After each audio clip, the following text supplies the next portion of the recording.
Nós elencamos algumas dicas aí para manter suas aplicações, seus sistemas, sua loja online up, né, sem downtimes, né, durante a Black Friday. O Ren vai ir conversando comigo, a gente vai trocar uma ideia aqui, eu vou falando de alguns itens, de algumas dicas, e ele vai complementando sempre. Então, a dica número 1 aqui, que nós recomendamos a partir da nossa experiência, é a construção de arquiteturas escaláveis, né? Um erro muito comum que a gente identifica aí em clientes, em empresas que decidem fazer a migração para a nuvem, né? Então, nos últimos anos, a gente teve uma quantidade bastante grande de empresas que migrou seus data centers on-premise para a nuvem, e muitas dessas empresas acabaram migrando a infraestrutura, apenas replicando os seus data centers físicos para a nuvem, né? Então, a mesma estrutura que estava no seu data center interno, ele está replicado na AWS, na Azure, no Google Cloud. Então, o uso correto dos serviços em nuvem possibilita um melhor aproveitamento desses recursos computacionais. Hoje a gente tem diversos serviços, tanto da Amazon, quanto da Microsoft, quanto da Google, para modificar um pouco a arquitetura e ela ser mais performática no ambiente de nuvem, né? Porque com o ambiente de nuvem a gente tem empresas especializadas em prover serviços computacionais, então elas têm uma escala global e elas conseguem gerar uma disponibilidade bastante alta, né? E até mais barata do que montando um data center próprio, porém, desde que a arquitetura em nuvem seja construída da maneira correta. Não sei se tu quer comentar alguma coisa sobre esse tópico aqui, Ren? Não, tá tranquilo, é isso mesmo. Ir para nuvem resolve alguns problemas, né, de infra, né? Data center e tudo mais, não precisa se manter mais isso, mas não resolve o problema de escalar, né? Como é que tu escala isso? Se a tua aplicação não escala localmente, ela não vai escalar na nuvem, né? Tem que se mudar o jeito que a gente desenvolve as coisas para poder usar recursos de nuvem que escalam, né? Automaticamente, principalmente com grandes demandas, né? Não só a organização da infraestrutura, mas como também o desenvolvimento muda a partir dessas aplicações de nuvem. Completamente, exatamente. Legal. E outro ponto acho que interessante é a questão que nessas plataformas de nuvem tu consegue replicar teu ambiente em qualquer localidade. Então, se tu tem uma latência pior em determinada região, tu tem uma operação global, tu consegue replicar essa infraestrutura em diferentes países, né? Na Amazon as zonas de disponibilidade, né, que eles chamam. Exatamente. Com caches então, locais, mas se pegar empresas como Netflix, por exemplo, eles têm caches em cada cidade do Brasil, ninguém sabe isso, né? O Netflix é ótimo. Sim, mas aqui em Canoas, onde estou falando, tem um cache do Netflix. Eu sei disso. Em Porto Alegre tem vários caches de Netflix, por isso que ele funciona rápido. Tu dá um play ali, tu não tá buscando o filme dos Estados Unidos, né? A gente acha, né? Mas não tá buscando do lado da minha casa, dentro do meu link. Por isso que é tão rápido, né? Então isso aí são técnicas que fazem nuvem para chegar nesse nível, né? Eu até tinha visto um dado interessante sobre a Netflix. Eu não tenho certeza exatamente sobre os valores, mas era algo em torno de 30% do tráfego mundial era só Netflix, de banda de internet. Então, é um volume absurdo, né? Não, sem que a Netflix não funciona. Não ia funcionar nunca do jeito que eles funcionam. É um exemplo, né, de grande demanda de uso, né? De internet e tudo mais, né? Legal. Ainda mais na pandemia, né? E quando as empresas migram para a nuvem, elas têm uma questão que é importante sempre, né? Por exemplo, quando tu vai, eu não sei se ainda é exatamente assim, até porque a Amazon está construindo, principalmente a Amazon, que é a mais utilizada, né? Está construindo mais data centers até aqui no Brasil, mas eu lembro que 2 anos atrás, pelo menos, era mais caro tu montar tua infra aqui no Brasil do que nos Estados Unidos. Então, tu tinha essa questão da latência, né? Tu ia pagar mais caro dentro do Brasil, mas tu ia ter uma latência menor. Então, tu tinha que balancear para ver se valia a pena esse custo-benefício. Isso é um fato, né? Ainda é mais caro no Brasil, né? Colocar uma máquina virtual no Brasil é um pouco mais caro que fora. Só que a tua latência aqui dentro, lá fora a tua latência mínima é 150 milissegundos, né? Aqui dentro é 20, né? 10, dependendo de onde tu tá. Então, tem que ver, exatamente, tem que saber se a tua aplicação suporta, o teu usuário vai aguentar essa demora um pouquinho maior, né? certas coisas funcionarem. Às vezes sim, às vezes não, né? Sim, sim. O Dario está colocando até aqui no chat que um bom exemplo de aplicação que está na nuvem, mas não foi escalado corretamente, foi o caso do e-título durante as eleições municipais. A gente tem diversos exemplos aí, né? Então, bem interessante. Então, ainda dentro do contexto da nuvem, né, nós temos também a questão do autoscaling, né, que ainda algumas empresas não utilizam, né, que é um formato de arquitetura em que tu consegue redimensionar teus servidores, por exemplo, ou microserviços, para eles escalarem conforme a necessidade, conforme o aumento da demanda. Claro que isso também gera, os custos também acabam ficando escaláveis, talvez até proporcionalmente, mas é uma forma de lidar com o aumento de demanda e não deixar o usuário pendurado, né? Então, claro, precisa estruturar o ambiente em nuvem, né, para que seja otimizado para isso, mas existe essa opção de tu conseguir escalar servidores proporcionalmente ao aumento de demanda, né?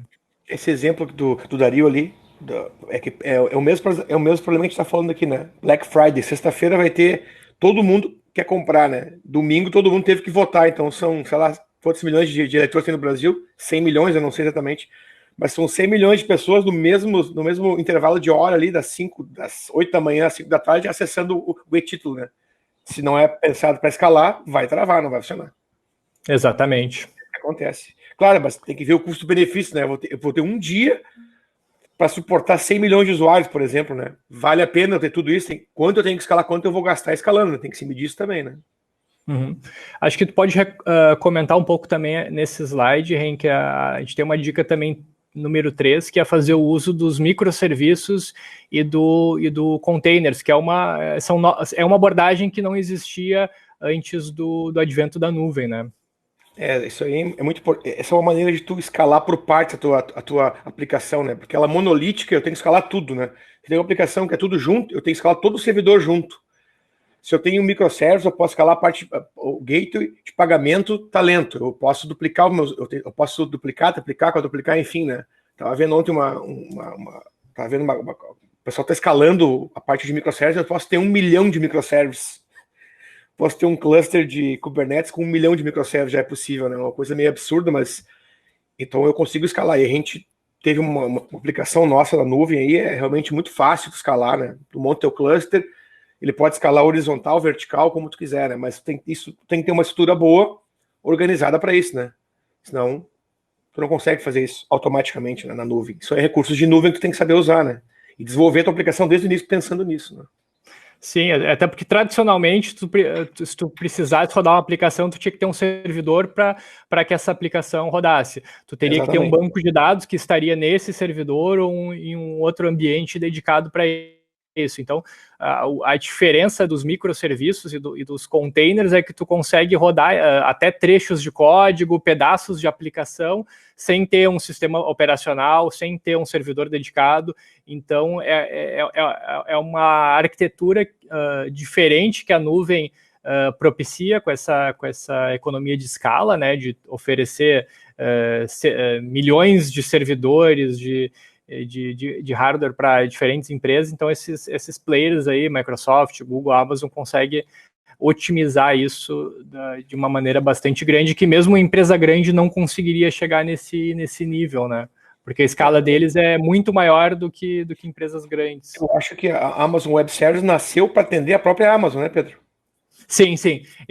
Todos os serviços que eles vendem hoje foram feitos para eles mesmos poder fazer a Amazon funcionar, né?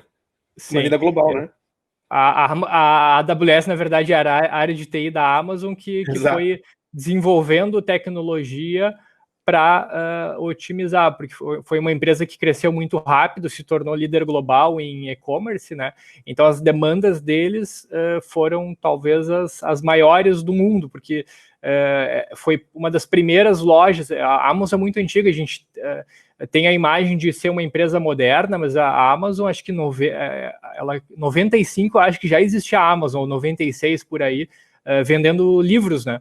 Então, o foco deles era a venda de livros, foi expandindo, aumentando o portfólio, e a área de TI foi tendo que desenvolver inovação para atender essa essa exigência de capacidade computacional, então foi necessário evoluir, e eles perceberam que isso tinha um valor como serviço, e hoje a maior lucratividade da Amazon é justamente na AWS. É mais lucrativo a AWS do que o e-commerce. Claro, o e-commerce gera um volume muito maior, mas as margens também são bem menores.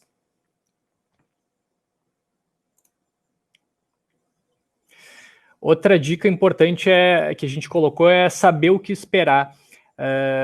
Isso é um ponto interessante em relação aos dados históricos, né? Por nós sermos uma empresa que desenvolve tecnologia para monitoramento de dados, nós sabemos que os dados são bastante importantes, né? Então, se tu tiver um histórico de acessos totais e acessos de usuários simultâneos aos apps, às lojas virtuais, aos aplicativos que são utilizados durante o período da Black Friday, se tu tiver dados de anos anteriores, é possível se preparar para o ano seguinte, né? Para a próxima Black Friday, por exemplo.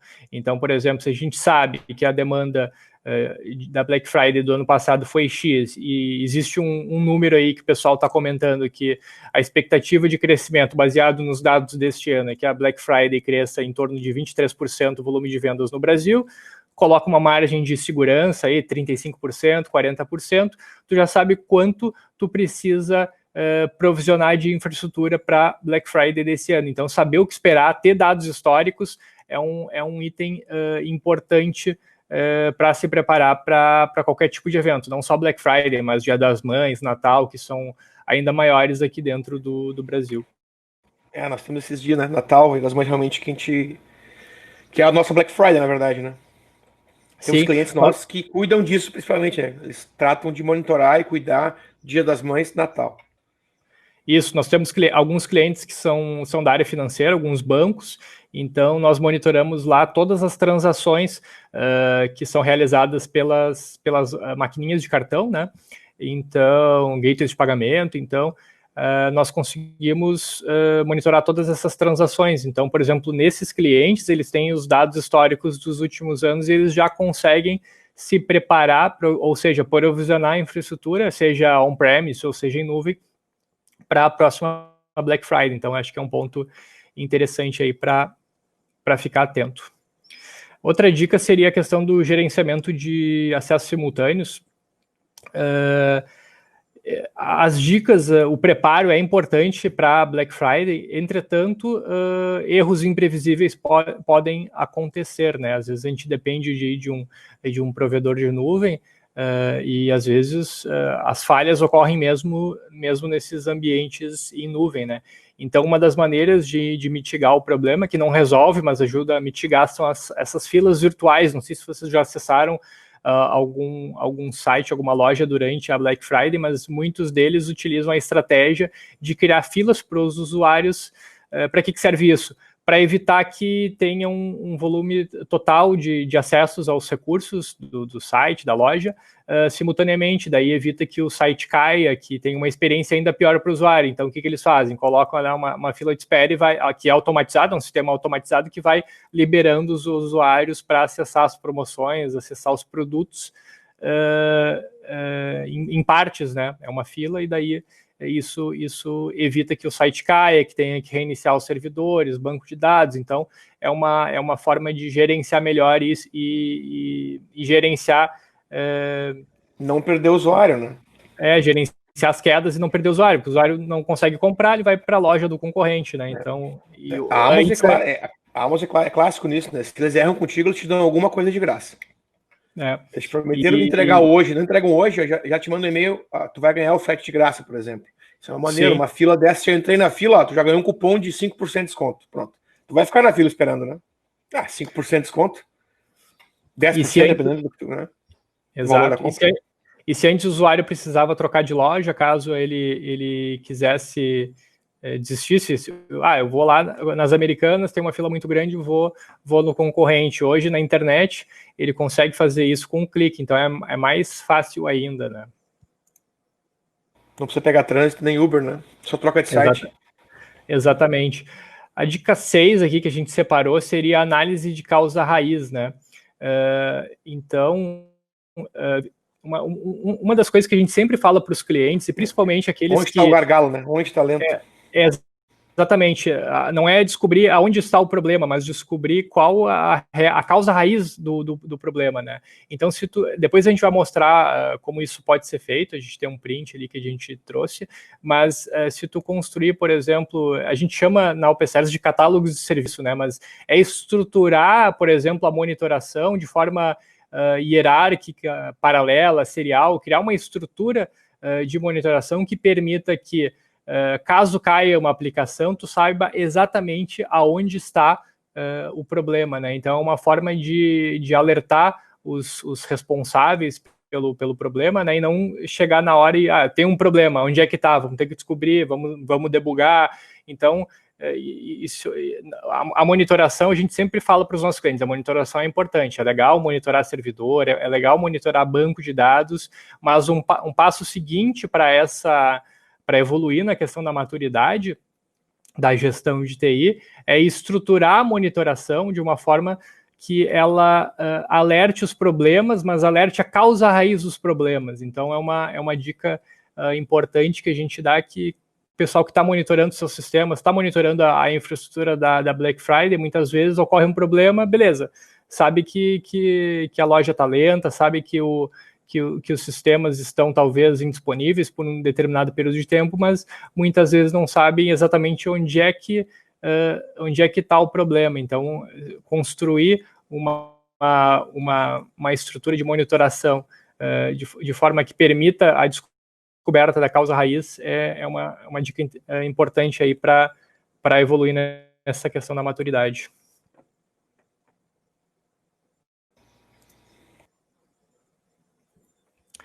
A dica número 7 seriam as War Rooms. O que seriam essas War Rooms, né? É a questão dos ambientes de monitoração. Essa expressão aí é usada aí no uso militar, né? Mas é tu criar um ambiente dedicado à resolução de um problema que pode ser a indisponibilidade durante a Black Friday, por exemplo, né? Então, mesmo empresas que não utilizam serviços de NOC, por exemplo, NOC são ambientes de monitoração remota ou interno dentro de uma empresa, mas que são focados na resolução de incidentes, né? Então, ficam olhando dashboards, ficam olhando telas de monitoração para, caso ocorra algum problema, eles já possam tomar uma ação. Então, é importante dedicar aí, principalmente nessas datas comemorativas, isso pode ser feito dentro do ambiente de TI, né? Dedicar um espaço onde vai ter os dashboards, pode ser numa parede, numa tela de LCD, ou monitores um do lado do outro, onde vão ser apresentados os indicadores da monitoração da saúde do ambiente, né? Da saúde das aplicações, e isso vai permitir que todo mundo fique focado na resolução de problemas nesse dia, por exemplo, né? Então, tem muitas empresas que não têm um NOC, não tem uma estrutura de monitoração mais profissional, mas talvez seja interessante improvisar aí uma War Room para algumas datas comemorativas, como o Dia das Mães, como o Natal e como a Black Friday. Documentar também para quem tem que ligar, né, quando acontecer um problema, né? Deixar todas as pessoas envolvidas nesse processo, nesse dia especial. Quem é o pessoal do banco, quem é o pessoal do web service, se for o caso, quem é que cuida dessa aplicação, tem todo mundo integrado, né? Sim. O pessoal do não consegue conectar nas emergências, né? Sim, sim. Nós temos alguns clientes que usam até os dashboards, que são esses painéis visuais, aí, principalmente focados em monitoração ou análise de negócio, que utilizam informações, ou seja, piscou ali um alerta relacionado, sei lá, à internet, por exemplo. Caiu a internet, já tem ali o número da operadora que aparece, então já facilita o trabalho do operador que vai tentar resolver essa situação. Isso pode ser utilizado para diversas outras coisas, né? Por exemplo, temos clientes também que têm, até dentro do nosso software, né? Mas eles têm documentado todos os procedimentos para cada host ou cada item de configuração que caia, né? Então, caso algum elemento fique indisponível, já tem um protocolo da resolução ali dentro da monitoração. Então, é uma forma também interessante de resolver o problema de uma forma mais rápida. Dica 8 é prestar bastante atenção na questão da notificação e escalação, né? Um dos problemas da monitoração, a partir da nossa experiência, é que ou as empresas querem monitorar tudo, ou seja, querem monitorar mais do que deveriam, ou seja, monitorar elementos que, quando vão cair, eles não vão tomar nenhuma ação, então isso também é um erro, ou eles não fazem, talvez, uma configuração adequada de notificação e de escalação.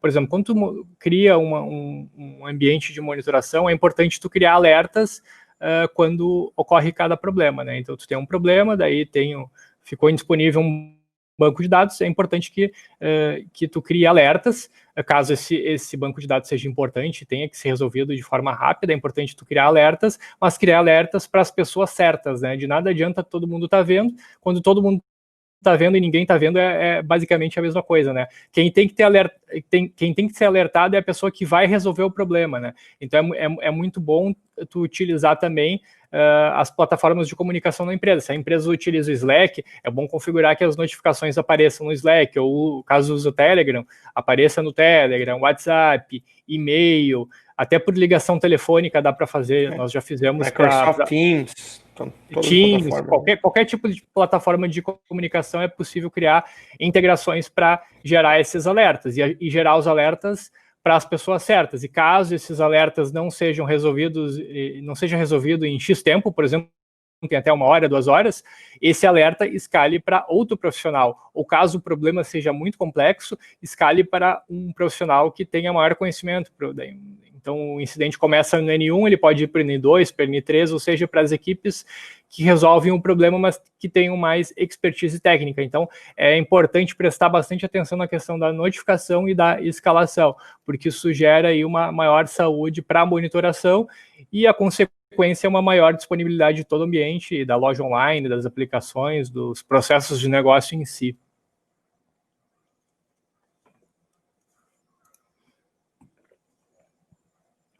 Uma outra dica que a gente dá também é a questão da monitoração da experiência do usuário, ou simulação da experiência do usuário, né?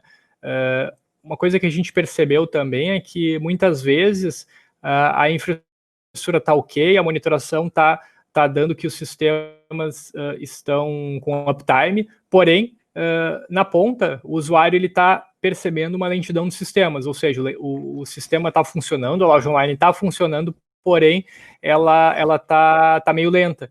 Isso pode causar uma experiência ruim para o usuário. Então, é importante também simular a experiência do usuário não só de dentro do data center ou de dentro da nuvem, mas de fora, do ponto de vista do usuário. Então, nós desenvolvemos alguns robôs que simulam ininterruptamente todos os passos que um usuário, por exemplo, vai fazer para comprar em uma loja virtual. Então, é possível construir robôs que vão simular compras online, né? Então, vão seguir todos os passos, como selecionar um produto, digitar um produto numa busca, adicionar ao carrinho, finalizar a compra, adicionar os dados cadastrais, como CEP, nome. Então, todos esses passos eles são simulados e todos esses tempos de resposta eles vão sendo armazenados e a plataforma também dá uma nota. A gente usa o índice APDEX, né, que é um índice de experiência do usuário que permite quantificar em números como é que está sendo a experiência do usuário, se está sendo uma experiência boa ou se está sendo uma experiência ruim a partir de alguns padrões de mercado em relação a tempos de resposta que seriam ideais ou não, mas isso também é configurável, né? Até mesmo se a página está funcionando, né, Pedro? Porque daqui a pouquinho a tua loja está perfeita, o botão comprar não aparece. Porque tem um erro no código de front-end, esse erro só vai aparecer com experiência do usuário. Só o usuário vai ver isso aí, né? É um erro de front-end, JavaScript, dentro do browser, que tu não pegou esse erro. E para quem está acessando de dentro da empresa, ele funciona, de fora não, por alguma questão de acesso à biblioteca, alguma segurança que foi colocada, que ninguém viu. Na hora de comprar não tem o botão. Aí o teu usuário vai embora, né? A infra está ok, mas a interface não, então o usuário não consegue comprar. Não. E um robô identifica isso, porque o robô vai, dentro da interface, ele vai acessando todas essas seções necessárias para finalizar uma compra. E como ele não encontrou o botão de comprar, ele não vai conseguir finalizar a compra, vai gerar um alerta e o pessoal da área de tecnologia vai, opa, tem algum problema. O dashboard lá não tem botão comprar, né? O botão mais importante da aplicação não existe. Tem que ir correr atrás, né? E é interessante até pontuar que a gente desenvolveu uma funcionalidade específica para um cliente que ele queria. A gente sempre, tradicionalmente, a gente gerava os prints dos problemas, né? Mas o cliente queria ver qual é a gravação, ele queria a gravação do vídeo do problema, ou seja, a gente gerou também para esse cliente, agora está disponibilizando para todos, mas além de tu identificar onde é que está o problema, tu gerar um videozinho do robô tentando fazer uma compra, por exemplo, e não conseguindo. Então, visualmente, tu também consegue perceber onde é que está o problema. E quando tu tem sistemas com múltiplas interfaces, essas lojas online com centenas de milhares de produtos, isso facilita muito o troubleshooting, né? Sem dúvida, o vídeo ajuda bastante mesmo, né? Onde é que tá travando? Onde não foi, né? Outro item interessante é monitorar as transações em si, porque monitorar a infraestrutura é legal, isso é importante, porém é importante partir também para as camadas de negócio, né? Então, monitorar transações únicas, monitorar gateway de pagamento, nota fiscal eletrônica, então todos esses componentes que estão envolvidos, ou seja, todas essas atividades de negócio que envolvem um usuário fazer uma compra online, por exemplo. Então, dá para monitorar as bandeiras de cartão de crédito com CTF, por exemplo. Então, ou tem aqueles gateways de pagamento que são online, tem aqueles gateways da próprio PagSeguro, do PayPal, que em épocas de alta demanda podem apresentar algum tipo de indisponibilidade. Então, também é uma forma, caso você esteja monitorando também, dá para configurar alertas até para o usuário, né? Estamos atravessando um período de lentidão, contamos com a sua compreensão, a sua compra será finalizada em instantes. Isso é um tipo de ideia de uma mensagem personalizada a partir dessa monitoração das transações. Se tu tiver isso monitorado, tu já consegue também comunicar ao cliente que a empresa está enfrentando alguma dificuldade, mas que o problema vai ser resolvido em breve.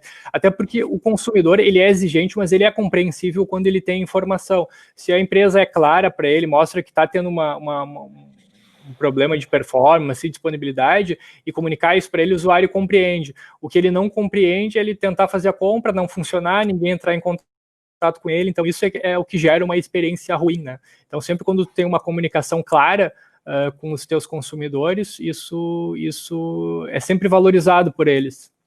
Nós temos um cliente nosso que monitora, né, a parte das maquininhas, e eles têm muito problema que o usuário erra a senha na maquininha.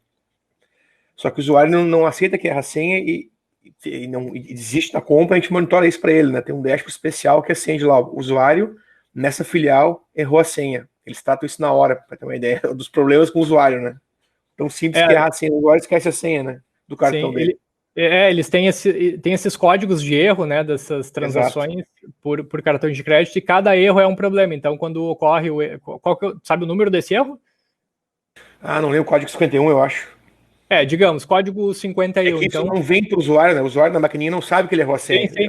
Mas para a empresa é importante. Daí quando tu dá o erro 51, dá para gerar até na interface de monitoração ali que o problema é senha errada. Então, por exemplo, tem é possível também identificar tendências, né? Tá percebendo que um erro está aumentando, outro está diminuindo, então até para preparar esse ambiente, daqui a pouco para orientar o usuário de uma forma melhor. E às vezes até interface, né? Às vezes o problema é uma interface mal feita que está induzindo o usuário ao erro. Outra questão clássica que tu já se percebe nas lojas virtuais, tu compra sem ser debitado no teu cartão naquele momento, né? Ele aprova depois, né? Vai para a fila. A experiência do usuário é importante, né? Tu tá monitorando, caiu o gateway da Visa, não tem problema. O meu cartão já estava cadastrado, eu já tinha comprado antes, provavelmente vai aprovar de novo, né? Vende. Daqui uma hora vem lá aparece no celular, comprou, né? Acontece direto. Sim. Isso, né? Eles botam na fila lá, deve estar processando milhares de pedidos. Eles eu sei que meu gateway de aprovação está no limite. Não aprova agora, bota na fila, diz que comprou, vai entregar, tudo certo. E debita depois, né? Exatamente. Acontece direto hoje em dia. A última dica que a gente separou aqui antes de dar alguns exemplos mais na prática é a questão da segurança, né? O aumento da demanda por recursos computacionais é um fato. Todo mundo já sabe disso e é bem importante também. Porém, é preciso tomar cuidado também com a questão da segurança, né? É preciso ter um cuidado especial para o dia da Black Friday, né? porque como existe uma alta demanda comercial nessa data e as empresas estão mandando e-mails de promoção, também aumentam as ameaças digitais. Então, todo tipo de ataque de phishing, o ataque de phishing é quando tu manda um e-mail se passando por uma empresa, lojas americanas, por exemplo, manda um e-mail com uma promoção, o usuário clica, aparece lá uma página aí de compra que é igual à loja da Americanas, por exemplo, ou é igual a uma loja promocional da Americanas, que muitas vezes eles criam páginas com promoções específicas para a data. O usuário vai lá, faz a compra, só que é um site falso, e daí os criminosos eles roubam os dados de cartão de crédito para realizarem compras, para venderem essas informações na Deep Web. Então, é uma preocupação bastante grande, né? Outra preocupação são os ataques de ransomware, né? A gente teve aí nas últimas semanas diversas instituições do governo, né? O STJ, se não me engano, teve um ataque de ransomware, né? Em que todo o ambiente foi criptografado e foi pedido um sequestro, né? Em bitcoins, para que eles descriptografassem o ambiente, ou seja, o STJ parou, ninguém conseguia mais trabalhar porque todo o ambiente todos os arquivos dos sistemas foi tudo criptografado. E se tu tiver um ambiente que o backup se o backup estiver no mesmo ambiente e sofrer esse tipo de ataque, o backup também vai ser criptografado. Então, esse é um tipo de ataque aí que atormenta aí as equipes de segurança e de infraestrutura de TI, e por isso é importante também ter uma arquitetura aí de colocar o backup numa nuvem separada. É uma dica aí que é uma dica velha aí, mas que o pessoal ainda tá tendo problemas com isso, né? Que beleza, tô na nuvem, tenho alta disponibilidade e tal, mas talvez vale a pena colocar em uma nuvem diferente aí o backup para quando ocorra algum tipo de ataque de ransomware, o backup também não seja criptografado.